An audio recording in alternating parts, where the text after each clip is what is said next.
One of the things I've been trying to do for Lent, albeit with limited success, is to pull back from the news, all the agitation on TV, on Facebook, on any particularly electronic media.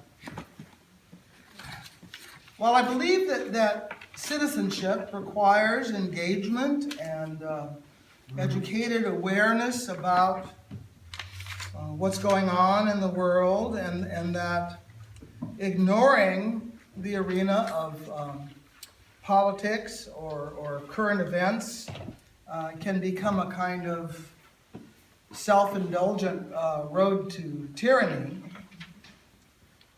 There's something about the intensity and pervasiveness of the way that it's all presented that often bypasses the brain and goes right to the emotions. Our current news as entertainment model creates a lens, I think, that takes over our vision and changes the way that we see life and determines how we experience it beyond our own volition often. Everything becomes a crisis because a crisis makes us want to watch more TV and click on the links and read what they have to say, and consequently also see all the advertisements that they've sold. Everything's a crisis because what gets sold in these ads, new medicines for new illnesses, better beds for better sleep, all-inclusive resort vacations, seem particularly appealing when we feel like there's a crisis. So we're apt to maybe buy them. Everything's a crisis because crisis is addictive. It's an adrenaline stimulant that has to get more and more intense in order to keep our attention. Events in the world get shaped into stories. School shootings and gun control, sexual misconduct and spousal abuse, Trump and Russia, Russia and Trump, and then spin-off stories about the FBI and conspiracies and porn star affairs. Once it gets an R rating, that's clickbait personified. Sides get chosen, battles begin. And pretty soon, we find we're just caught up in someone else's soap opera. Lent is a good time to somehow spiritually disconnect from all that. Not in a way that denies the responsibility for what goes on, not in a way that denies the gravity of the events that take place, the challenges in life, the tragedy of death, the way that Peter does when he just doesn't want Jesus to talk about the cross, but in a way that uses these things to look deeper into the nature of the events so that we can see our own story in these stories, so we can see and discern our own responsibility to shift somehow the environment that keeps creating them, rather than just find somebody to blame or think that the problem is simply the absence of our solution. Instead of just thinking that everything's a nail because we happen to have a hammer and we're really good at using it. I mean, these are not merely problems for them out there on the other side of the television screen or the computer screen or the smartphone screen. These things wouldn't become stories for us if they weren't in some way also about us. See, spiritually, life can be interpreted the way we might interpret a Bible story, or the way we might interpret a dream. The literal meaning is there, of course,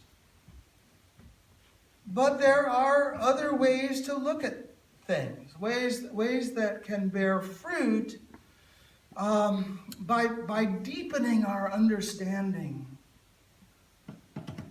into these expressions, into the passage from the Bible, or the dream that we had last night, or some aspect or other of our life.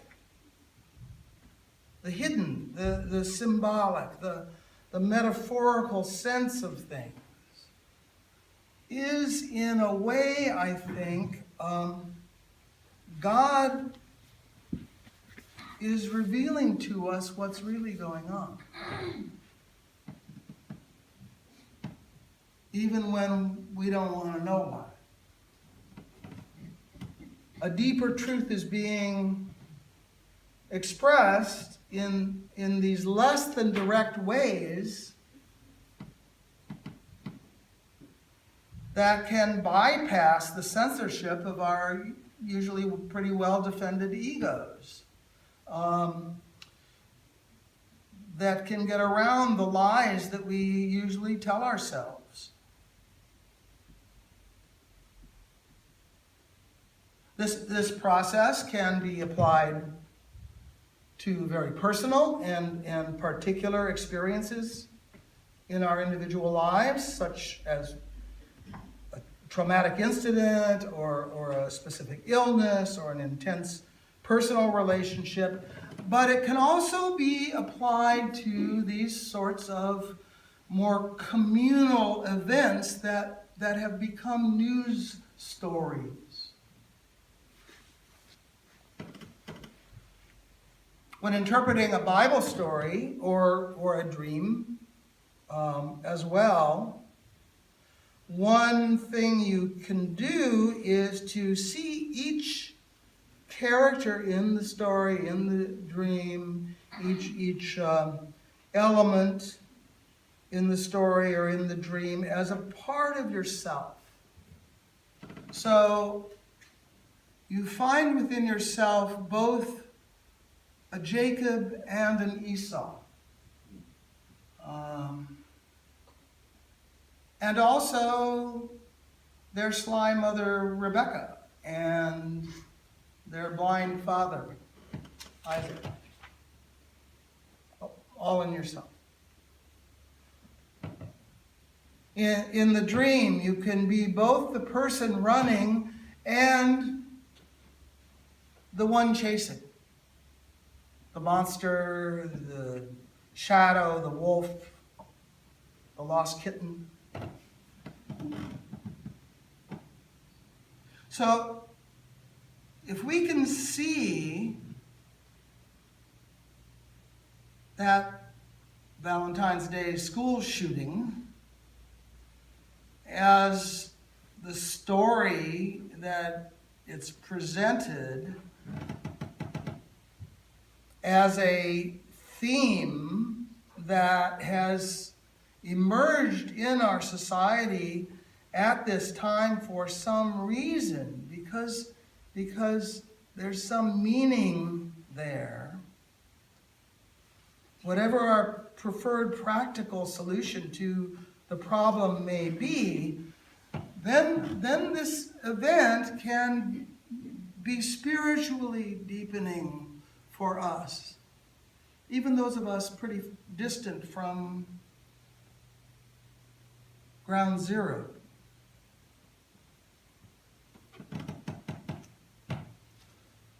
And in that spiritual deepening, I think, there might lie the basis for some kind of resolution that would stop this story from having to be told again and again and again. If we finally get the message.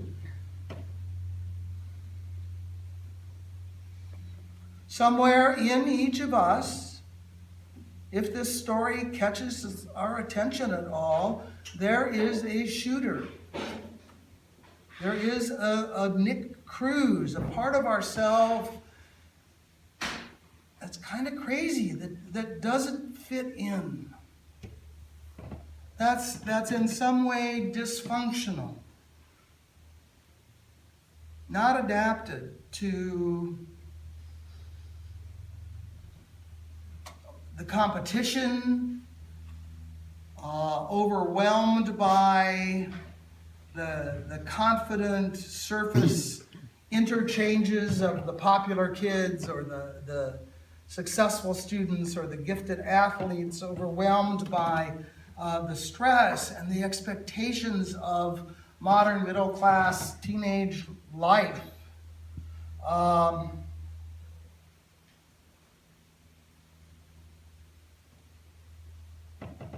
A part of ourselves that, because of that alienation from the norm, could act out in inappropriate ways, could cover over the fear by becoming aggressive, could cover up the deep sadness by pretending not to care, becoming hardened. Somewhere inside there's this lost boy who certainly is maladaptive, and maybe so maladaptive that we just don't get it. We just don't see that part of ourselves. Not even in dreams, not even in stories, not even on the news. We may repress that part, having learned one way or another not to show it. We might stifle it. And then sometimes it can come out in weird ways, in illnesses, and in depression, in pain, in very real depression, very real pain, very real illness. Or we can project that onto others, onto enemies, onto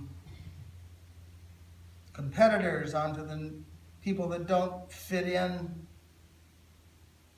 There used to be a lot more tolerance for odd people, for, Harry or strange Aunt Tilly. Now it's, pretty rigid. There's no room for that. We expel that. We expel the bad people out of the school. Once we check off all the boxes we have to check to justify it to the authorities. But the reality of the person isn't expelled, doesn't go away. They can come back. We try to get rid of the parts of ourselves that we don't like very much. But they're always there, somehow. We're also the shooter's targets, in this way of looking at things. We're the kids who are hiding in the closets, running down the hall, not sure which hall to run down, banging on a closed door of a classroom, and you know they're in there, but they won't let us in because we might be the shooter, and that's what they're supposed to do, but it's us, you know. They won't open up. And we go about our day. We come to school with 3,000 other students, you know, just do what we usually do. Things usually go smoothly. Follow the rules, and there's more and more rules to follow because there are more and more people. And the path to success is getting harder and harder, and you can't make any mistakes because, you know, look what happens to people like Nick Cruz. There's not much support outside the system. Sink or swim. So when things do go wrong, it can go really, really scary. I mean, familiar places that were always so safe you didn't even look at them. Get strange, familiar people look at you strangely or don't feel safe after all the fears that we have pretended not to have, you know, come flooding back. Usually we're able, and kids are usually able to put up a good front, you know, a cocky 15-year-old. I've got 2 grandsons, so I know that. And we've got that within us, you know. I think we're doing pretty good. But when we sense those bullets flying, even if they're metaphorical bullets, that helplessness and vulnerability of that child inside us comes back, and we can't get rid of it any more than we can just dismiss our rage. Thank God we also have the teachers inside us, you know. The parts of ourselves that can keep our heads in a crisis, that can overcome our own panic and cynicism or skepticism or whatever, to care for those other parts of ourselves that we're supposed to take care of, that we've entrusted. But even these inner teachers in our lives, these better angels of our nature, as it said, need a place to debrief following the increased incidence of trauma that people go through. That's kind of what Lent's for, too. Be real. Take care of yourself. Certainly we need political response to this, legal solutions, social reform. We can't keep going around in circles, self-righteously taking one side or another, while real bullets are ending the real lives of real children. There are moral imperatives here, and just because they're complicated doesn't make them any less demanding. But we can also use these events that arise to go deeper into life, to identify, to empathize in the violent eruptions that we find around us, to find out what God is calling us to do by this and in this, and who God is calling us to be by this and in this. I did have another thought in response to this shooting, this dilemma of violence, really, beyond just the one incident. About 10 years ago, I had a real shift in the way I saw myself, the way I understood my life and who I was. It seemed like a quite sudden event, that realization, like a conversion or a moment of enlightenment or clarity, although I know that it came as the result of a long process and it's still unfolding. But I went from thinking of myself as some entity in the world, a body connected to an outside world through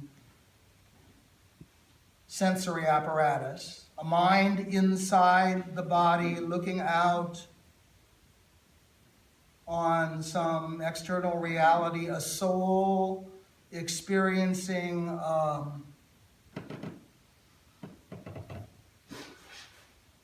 kind of sometimes alienated life in an alien world day by day as time went on. I went from that to seeing my life as the whole experience itself, in a way. A kind of clearing in the world of which my body was a part, that was illumined by my consciousness. And it was just that awareness that was me. I no longer thought of myself as having a life. I thought of myself as being a life, being this opening of things and events that I experience. And I've talked about that before, and it probably doesn't make any more sense now than it did then, and it's something I know that's better suited for a discussion than a sermon, but I really, in spite of it, making this long, I realized this week that I think this way of understanding ourselves could have a big impact on violence. Because when we see ourselves as these self-contained material beings, maybe combinations of material and spiritual and psychological, whatever, but as these entities that work to sustain themselves and to sustain what they love by controlling the space around them in one way or another, then there are bound to be problems that arise because we run into each other. Two things can't occupy the same space at the same time. So that it's like Israel and Palestine, both wanting to be there, creates problems. I mean, look at Nick Cruz, expelled from the school, from that space, and then shooting his way back in by expelling others with his AR-15. There's also the deep, deep loneliness, and I kind of hinted at before in this closed idea of ourselves, the alienation and separation that's inevitable when we feel that ourselves as these things, these entities, engaging with each other as entities, there's never any real connection.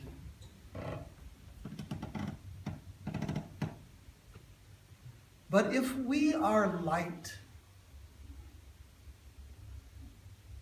the light of consciousness, the light of awareness of our lives,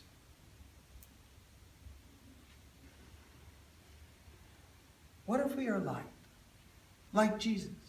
What if we are simply basically a perspective on the material world, a lighting, a clearing that radiates out from a particular point in space and time, but expands over time and continues with memory and anticipates through intuition. Then, when we meet each other, it wouldn't always be a confrontation or a conquest or a defeat, but rather a creative kind of overlapping, an overlapping in being. The light of your life would be illuminating some of the same space-time as the light of my life, but that way it wouldn't bother each other. They would just make things brighter. They could, in their combination, create new and beautiful shades of light, allowing us to see the world not only in the perspective of the other, but in a whole new way that only comes into being through that connection. No longer win or lose, but mutually transformative.